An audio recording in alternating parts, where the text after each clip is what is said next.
আজকে ঘরটি শিকলবদ্ধ এবং তালাবদ্ধ, কিন্তু একটা সময় এই দরজার কোঠায় বসেই আমি প্রতিদিন ভাত খেয়েছি, এখানে বসে থেকেছি, এই বারান্দায় আমি আড্ডা দিয়েছি। এই হচ্ছে সেই বাড়ি এবং এই হচ্ছে সেই রান্নাঘর এবং এই পাশে হচ্ছে আমার সেই প্রিয় বাগানটা, যেখানে প্রতি সকালে ব্রাশ করতে করতে গান গাইতাম গুনগুন। ঠিক যখন এইখানে আমি গুনগুন করে ব্রাশ করতে করতে গান গাইতাম, ওই সময়টা ছিল আমার জীবনের সেরা সময়, কেননা তখন আমার মনে থাকতো একটি বিশাল স্বপ্ন।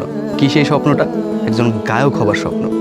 এবং একটি মজার গল্প হচ্ছে, একটা সময় ছিল যখন আমি খুব ছোট ছিলাম এবং এই ঘরে তখন আমি বসবাস করতাম, কিন্তু অনেক ভয় পেতাম তখন।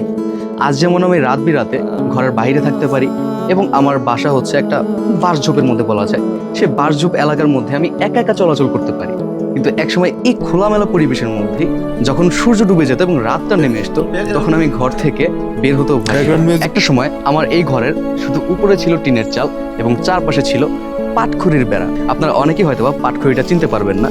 পরবর্তীতে আমার এই ঘরে যুক্ত করা হয় ফ্রন্ট সাইডে একটা টিনের বেড়া এবং তিন পাশে থাকে তখন পাটখড়ির বেড়া, এবং পরবর্তী ধাপে আমার এই ঘরের চারিপাশে টিনের বেড়া এবং উপরে কি টিনের চাল, এভাবে ঘরটাকে গোছানো হয়। কিন্তু একটা সময় জীবনের তাগিদে এই সুন্দর বাড়িটি এবং এত স্মৃতিজড়িত একটি বাড়ি ছেড়ে আমাকে চলে যেতে হয় ঢাকা শহরে।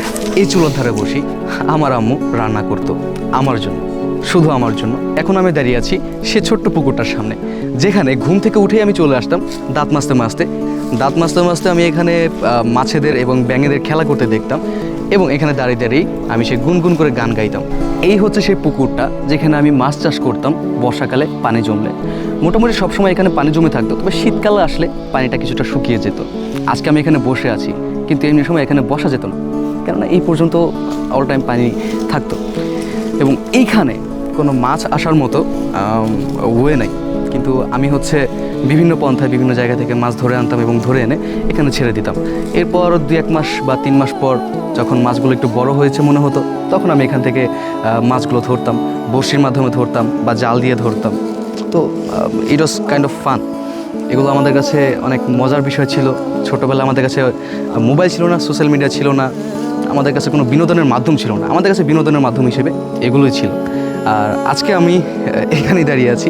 এখানে দাঁড়িয়ে আমার অনেক স্মৃতি মনে পড়ছে, যে স্মৃতিগুলোর কারণে হচ্ছে আমি কথাগুলো গুছিয়ে বলতে পারছি না।